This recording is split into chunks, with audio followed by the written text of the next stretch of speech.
Bonjour, Annie-France Noël. Bonjour. Très contente que tu sois ici aujourd'hui. Donc, pour un épisode de Écho du Saint-Pau.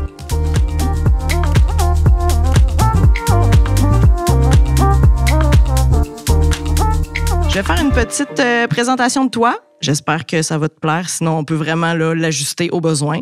Donc, Annie-France Noël, tu es une artiste visuelle, photographe et travailleuse culturelle.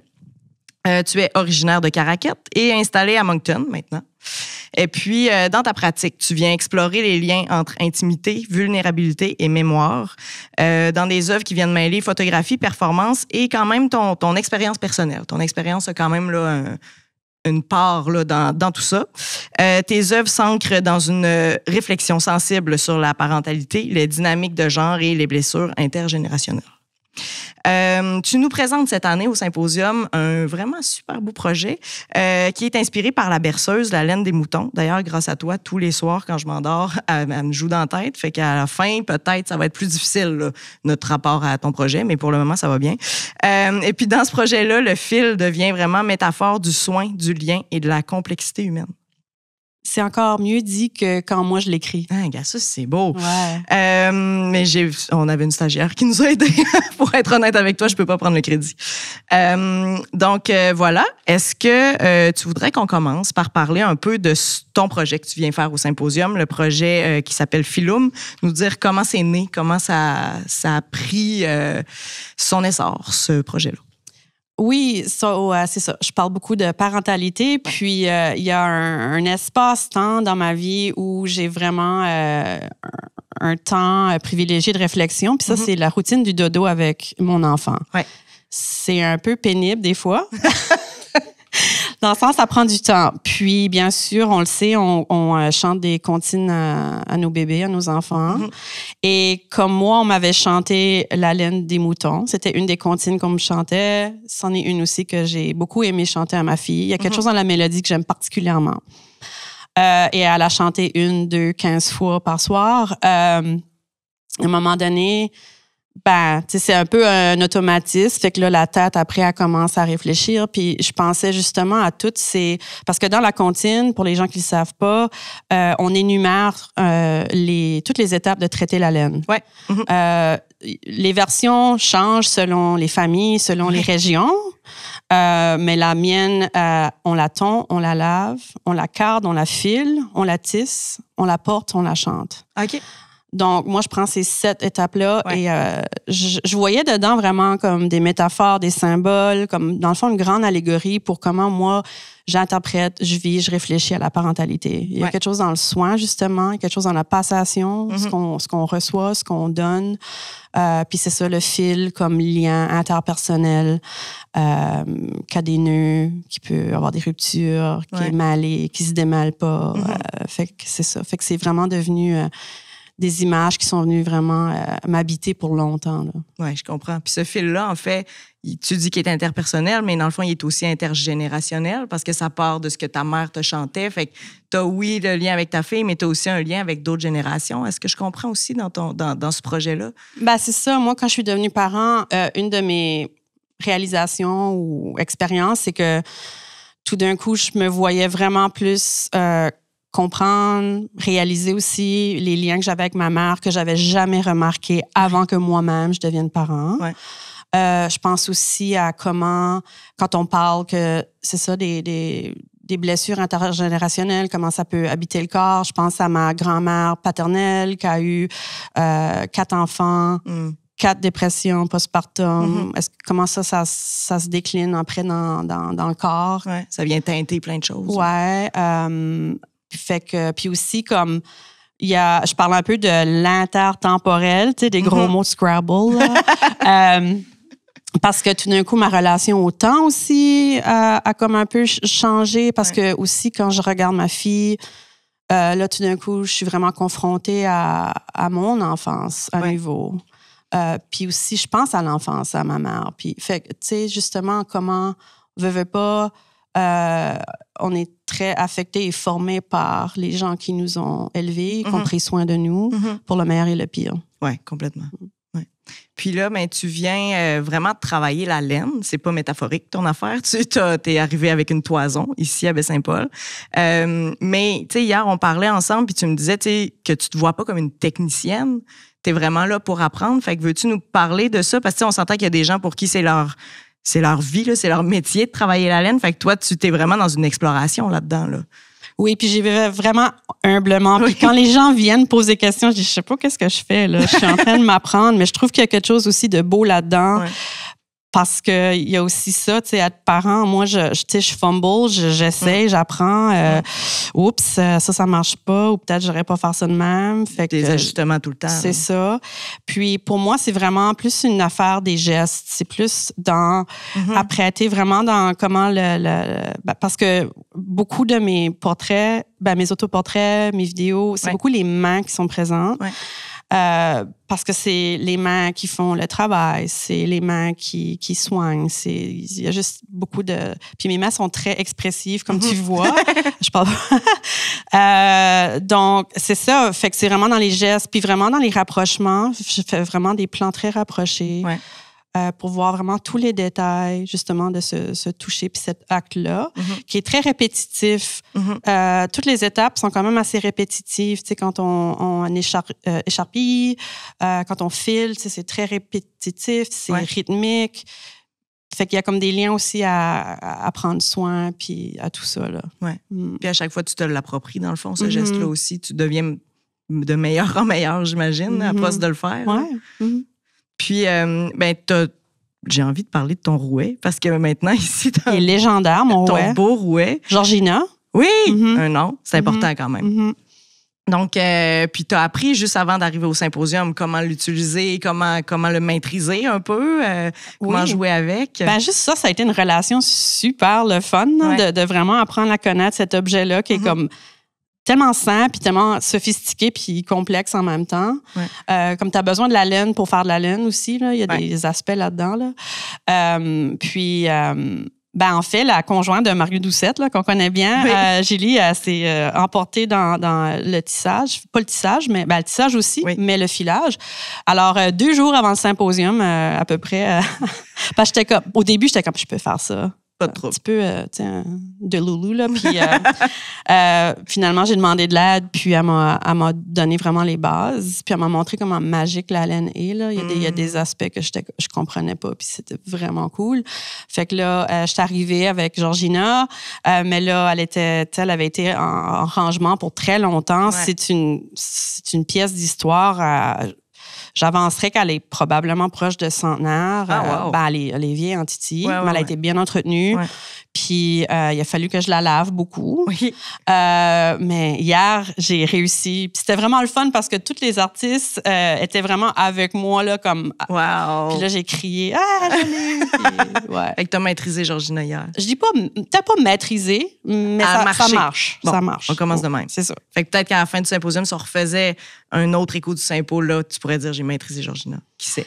C'est un mot que j'aime pas personnellement. Je peux toujours apprendre. Ouais. Parfait. Ouais. C'est bon. Puis, tu sais, c'est sûr que le symposium, c'est un contexte assez particulier où est-ce que tu as quand même du public qui vient au travers de ton processus, parce que c'est pas une résidence normale où est-ce que, tu sais, à la fin, on ouvre les portes, puis là, on peut avoir une conversation avec le public. C'est vraiment tout au long. Donc, comment est-ce que tu vois ça? Est-ce que tu penses que ça va venir avoir une incidence ou un effet sur ton projet? Comment tu vois cette relation-là avec les visiteurs? Moi, c'est sûr que je savais que c'était quelque chose qui allait se passer quand j'ai déposé pour venir. Ouais. C'était quelque chose qui m'intimidait un peu dans le sens que je suis quelqu'un qui a des énergies limitées, fait que le social, à un moment donné. Mais en même temps, je vois ça comme vraiment une opportunité assez spéciale parce que beaucoup de mes inspirations, puis je dirais même de ma recherche, elles se passent dans des conversations. Ouais. Même ce matin, je discutais avec quelqu'un à la maison, puis j'ai venu les yeux gros comme des billes parce qu'elle a dit de quoi, puis j'étais comme tabarnouche, comme ça, c'est hot, là. Je prends ça, là.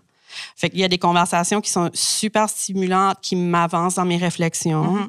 Puis, veux pas, mon travail, c'est ça, c'est auto-théorique, fait que ça commence d'une place vraiment personnelle, vraiment intime, mais je l'ouvre pour parler de choses plus larges qui touchent plus de gens, puis toutes sortes d'expériences. Fait que c'est tout le temps le fun quand, c'est ça, quand j'ai des conversations, voir leur point de vue sur la chose. Des fois, les gens deviennent un peu, justement, maternels avec moi, veulent comme me consoler parce que je parle de propos qui sont un peu plus difficiles. Des gens qui se voient là-dedans.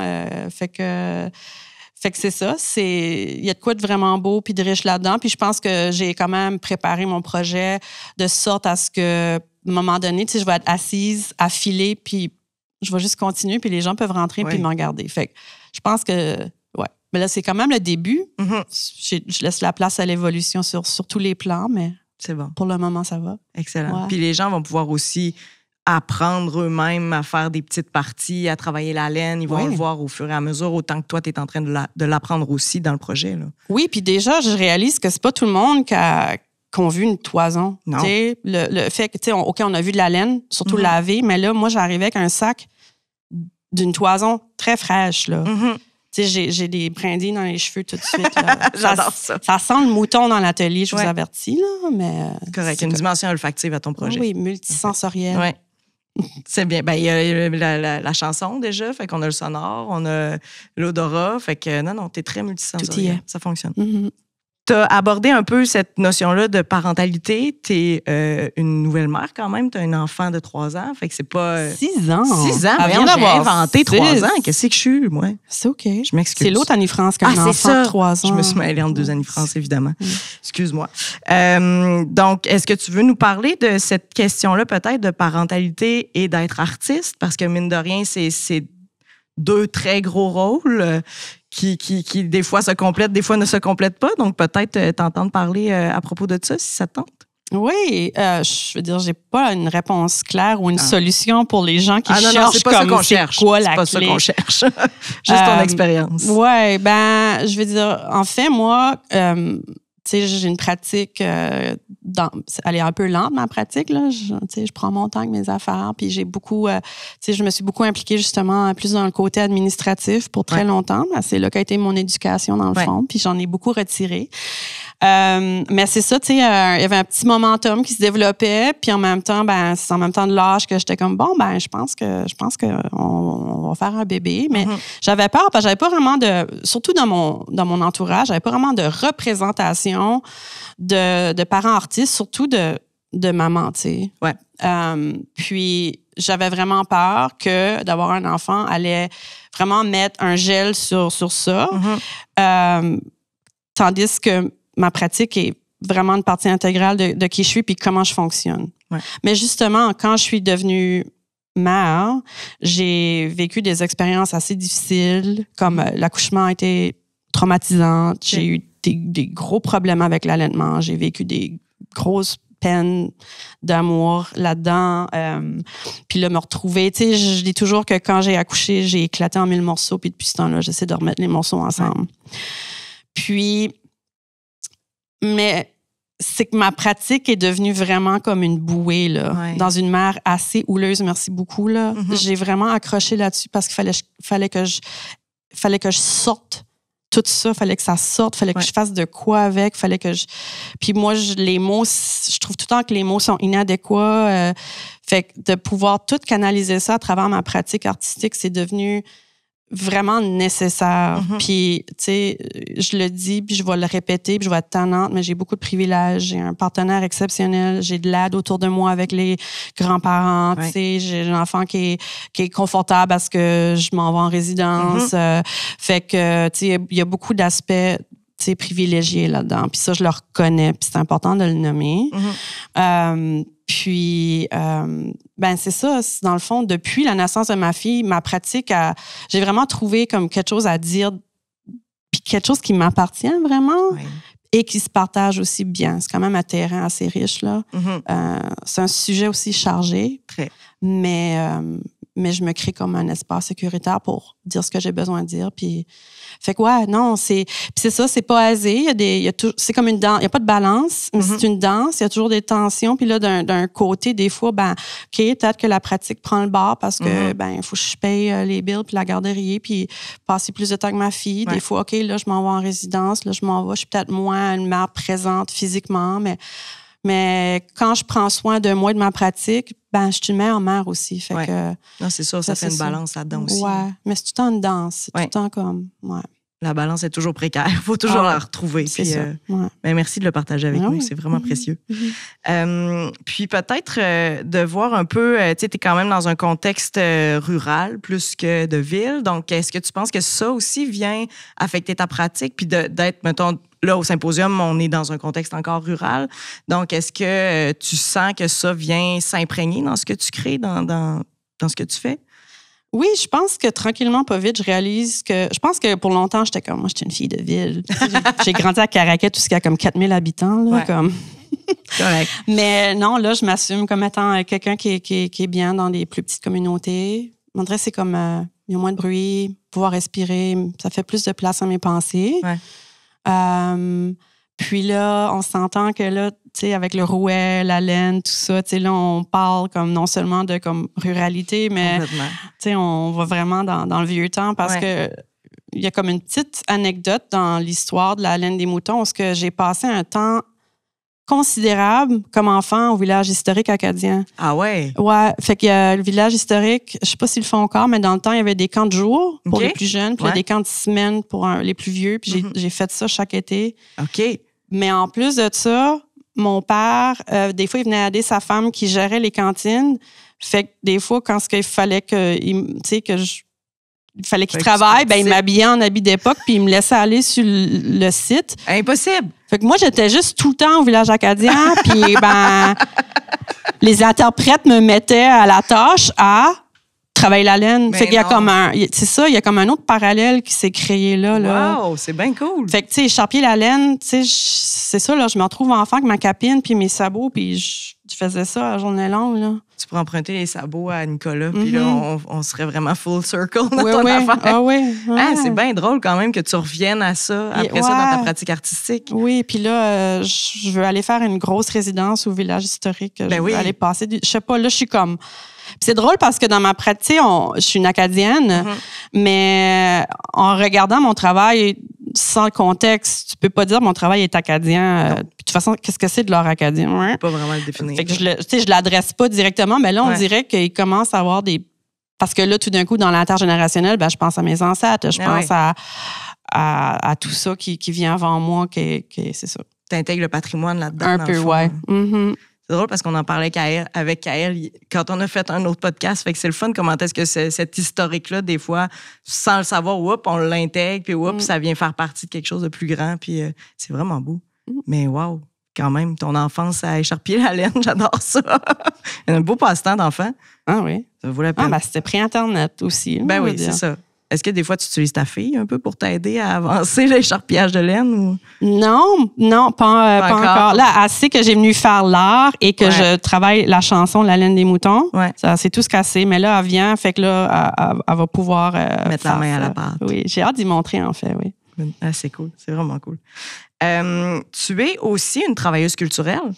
Tu as quand même plusieurs chapeaux, au final. Beaucoup, oui. Donc, est-ce que ta vie de travailleuse culturelle, je sais que là, tu te donnes plus du côté de l'art puis à ta pratique, mais est-ce que ça vient avoir une incidence, tu penses, sur ta pratique puis sur tes projets, d'avoir eu ce pendant-là aussi? C'est moins dans comme la pratique telle quelle que dans tout ce qu'on voit pas, qui est comme un peu moins sexy. Fait que naviguer, tu sais, les bourses, les demandes de appliquer pour des expos, des bourses, toutes ces affaires-là. Tu sais, je connais... C'est ça, j'ai développé un réseau parce que j'étais co-directrice et directrice de la Galerie Sans Nom à Moncton pour presque 9 ans. Ah oui? C'est quand même long pour être un centre d'artistes autogéré. C'est très long, là, En plus que j'ai été sur plusieurs conseils d'administration, dont Carfac National, Carfac Maritime.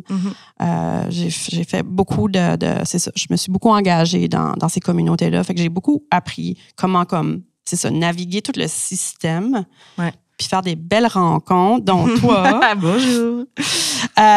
Mais aussi, une des plus belles choses que ça m'a apporté, c'est que c'était travailler, justement, tu sais, dans l'esprit du centre d'artiste, c'était travailler comme artiste avec et pour des artistes. Puis ça, c'était quelque chose que j'ai j'ai adoré et que j'aime encore. Puis c'est ça, maintenant, je porte encore le chapeau de travailleuse culturelle, bien que je suis indépendante, mais je fais de l'accompagnement, du mentorat. Tu sais, je demeure vraiment, je baigne dans le milieu. Puis c'est ça, travailler avec pour les artistes, ça demeure quelque chose qui, justement, par les conversations, ça m'enrichit, ça me motive, ça me stimule, ça m'inspire. Mais c'est ça, mon temps comme travailleuse culturelle, ça a été plus mon école pour comment naviguer ce monde un peu foufou. Oui, de voir l'arrière du décor aussi, puis comment est-ce que les engrenages se parlent l'un avec l'autre, dans le fond. Là. Mais non, c'est beau de t'entendre parler parce que tu as tout le temps cette dimension-là qui vient avec. Tu es aussi très... la question de parentalité, mais avec les autres artistes aussi, sont-tu bien? On le voit aussi que tu penses à l'organisation, pas juste à toi, ton expérience dans cette organisation-là. C'est beau de le voir, en fait. Pour revenir à ton projet du symposium, est-ce que c'est juste de dire que tu en avais comme déjà fait une première itération? Tu avais déjà travaillé cette question-là. Je pense que c'était en mars que tu étais dans un festival de performance. On en avait parlé un peu ensemble, puis que tu voulais comme tester des choses. Est-ce que tu as pu tester des choses finalement de ce projet-là ou c'est vraiment la première itération que tu fais ici? En fait, c'est quelque chose qui a commencé quand j'ai eu la chance de participer à une résidence Québec-Acadie à la Fonderie Darling puis la gare de Matapédia à l'automne 2024. Puis ça, c'était vraiment pour moi un retour à ma pratique après 2 années un peu, tu sais, il y avait eu plein d'affaires, c'est ça, professionnelles. Puis là, je me suis finalement, OK, je me remets, puis c'était comme la priorité parce que c'est ça, dans les dernières années, je suis comme, OK, il faut vraiment que je me mets à ma pratique, là. Comme, let's go. Je suis arrivée là, c'était vraiment juste un peu de l'exploration, reconnecter avec ma pratique aussi, voir où j'en étais, parce que bien que j'avais comme pas rien fait de concret pour comme 2 ans, veux pas, la tête, elle y va. Les réflexions avancent, tout ça. J'étais un peu intéressée à travailler la vidéo, travailler un peu la performance. Mais ce qui s'est passé pendant tout ce temps-là, c'est que j'ai réalisé que tout le travail que je faisais, parce que je travaillais surtout l'autoportrait en photo, mais que ça, en soi, était performatif. Puis tout ce que je montrais était, dans le fond, comme la documentation de cette performance-là. Fait que j'ai vraiment comme exploré ça. Puis j'avais commencé à penser à la laine des moutons. J'ai commencé à jouer avec la laine un petit peu. Mais là... Puis là, c'est ça, au mois de mars, j'ai été invitée à Perform, qui est une tournée d'art-performance provinciale au Nouveau-Brunswick, où des artistes qui sont plus rodés dans la performance invitent des gens qui commencent. Puis c'est autant pour développer les publics que de vraiment mettre de l'avant cette pratique-là un peu moins connue au Nouveau-Brunswick chez les artistes. Ça fait que moi, je l'avais organisé pour plusieurs années dans mon temps à la galerie. Là, j'étais pas là. Je suis comme, je peux participer. Fait je me suis donné le défi de, OK, je fais ça. Fait que j'ai chanté La Berceuse devant public, en comme essayant de démêler un tapon de laine. Fait que ça, veut pas, ça aussi comme fait avancer un peu mes réflexions. Fait que là, mais au symposium, j'ai vraiment comme un projet, c'est vraiment plus création que recherche. Malgré que déjà, ça débouche plein d'affaires, là. Fait, Tu as pu aborder plein de choses avant pour pouvoir le déployer, dans le fond, ce mois-ci. C'est bon, c'est vraiment le fun de voir ça. Puis, comment tu vois ça, ces résidences-là qui viennent te sortir de ton quotidien? Est-ce que ça t'aide justement à te faire une parenthèse pour vraiment pouvoir entrer dans le projet? C'est ça qui vient te nourrir, dans le fond? Ben, tellement, parce que comme, c'est autant que ça peut être un peu déchirant, difficile de quitter ma famille, autant que tout d'un coup, comme, quand tu dis que t'es libéré, là, tu sais, c'est comme, j'ai pas besoin de penser à ce que je fais pour souper, puis comme le lunch, puis l'activité demain, faut que j'amène le maillot de bain, puis, tu sais, ou la charge mentale que je partage, là, heureusement, mais tout d'un coup, c'est comme, je viens ici, j'ai juste vraiment moi et ma pratique à penser à. Puis, depuis que je suis parent, mon temps, je le prends vraiment pas pour acquis. Puis aussi, la structure du symposium, c'est bon pour moi puis mon type de cerveau. Vraiment d'être comme structuré, des heures, qu'on s'attend. Moi, c'est winner. Moi, je travaille super bien dans des affaires de même, un horaire. Fait que moi, je suis vraiment au paradis, là. Ma brain puis mon cœur, ils sont vraiment contents, là. Cool. On est content que ça se passe bien dans ton intérieur. C'est important. Cool. Fait que peut-être que pour terminer, je te ferais... Tu l'as un peu abordé, cette question-là de... Tu sais, tu étais principalement photographe, mais qu'après ça, tu as eu un aspect performatif qui est venu se joindre à ça, puis qu'au final, tu l'as abordé, mais comme rapidement, peut-être que tu nous parles un peu de cet aspect-là performatif, de le faire, puis qu'au final, ça devient l'œuvre d'art, c'est le geste. Oui, ben c'est ça, comme je me suis aussi permis dans la dernière année ou deux de comme vraiment embrasser comme le jeu, tu sais. Ouais. Tu sais, je m'amuse, puis j'essaie des choses, puis... Tu sais, pour longtemps, j'étais comme, non, je suis pas une artiste de la performance, là, franchement. Mais, mais ça n'a pas tout le temps besoin d'être des grosses affaires, des gros gestes. Tu sais, il y a comme de quoi dans les petits gestes. Puis, puis justement, dans le fond, c'est, tu sais, quand je faisais mes autoportraits photos où c'est plus statique, ben, c'est que je trouvais qu'il y avait tellement de quoi de beau dans tout le processus que je faisais. Je suis comme, ben, voyons, c'est ça qui est intéressant. C'est cette préparation-là à la photo, au final. Puis comme... Ouais, il y a juste de quoi dans les gestes. Puis je le fais au ralenti aussi. Je fais du slow-mo. Fait qu'il y a vraiment juste comme une méditation du geste aussi, dans le fond. Puis comme son attention. Puis c'est vraiment comme, dans le fond, c'est ça, c'est comme un genre de zoom-in sur le processus en soi comme concept, là, dans le fond. Là. Ouais. Je sais pas, là, je feel comme si que je pourrais m'en aller dans une grosse philosophie, mais bon, pour garder ça court, c'est un peu ça, là. Okay. Mais ouais, fait que c'est quand même un peu nouveau pour moi, mais en même temps, ça a toujours été là. C'est juste que là, je le vois. Puis tu l'assumes peut-être je aussi en tant que geste lui-même. Ouais, puis là, je m'en vais là-dedans. Puis ça marche. J'aime ça. Qu'est-ce qu'on peut te souhaiter, tu penses, pour ton symposium? De comme gérer mes énergies. Oui. Ben, j'ai commencé, puis j'ai vraiment excité. Oui. Ouais, comme le jour 2, j'étais comme, je peinture un mur, puis là, j'étais comme, je vais le faire à soir, puis Joanie était comme, peut-être demain, puis j'étais comme, t'as raison. Oui, peut-être. Il faut juste que je gère mes énergies, parce que quand je viens excitée puis enthousiaste, comme, je kick des murs, puis je viens trop excitée. Ouais. Puis là, je vais me brûler par. Ouais. Oui, c'est quand même 4 semaines, mine de rien. C'est un genre de marathon. C'est pas juste un sprint, le symposium. C'est ça, ouais. OK. Hey, non, attends, j'ai une dernière question avant. Je voudrais que tu me parles du bleu. Oui. Il y a tellement de beaux bleus dans ta vie. Puis là, juste parce qu'on est ensemble puis qu'il faut que j'en parle, t'as pas tes beaux ongles bleus de hier. Non, j'ai décidé que ça marchait pas avec ton outfit dans mon outfit. Je comprends. Non, pour mes vidéos. Ah, OK. Ouais, on dirait que j'avais l'air malade là, avec mes ongles bleus pâles. Ah non. C'est correct.